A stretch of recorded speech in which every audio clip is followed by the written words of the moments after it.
October is known for a lot of things, mostly Halloween.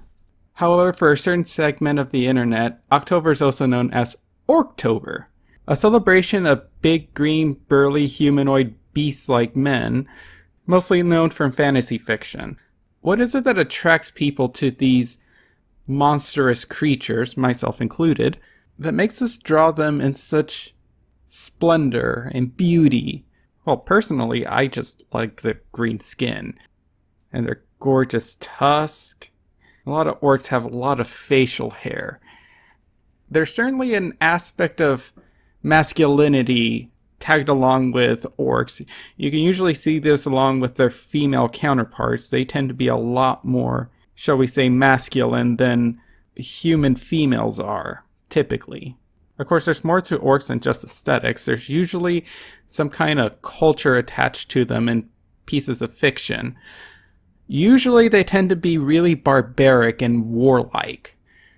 However, in more pieces of fiction, orcs have been developed more into having tribal nobility to them, upholding certain aspects of honor and nobility. It's as stereotypical as that is for barbaric and savage cultures to have. A lot of fans of orcs tend to romanticize a lot of these aspects. And honestly, that makes for some pretty good storytelling.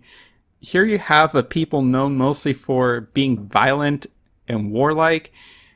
And in more recent years, people have used this as an exploration for discrimination or overcoming trials and tribulations of society that come from being discriminated against for being big and muscular and burly, which tends to be associated with violence.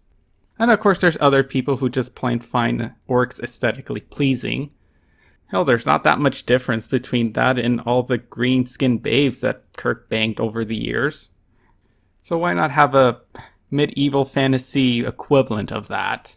So in honor of Orctober, I'll be taking a look at some pieces of media that I particularly found interesting, or I just plain like, for their portrayal of our fellow green-skinned, barbaric, charming, strong, manly, humanoid counterparts, orcs.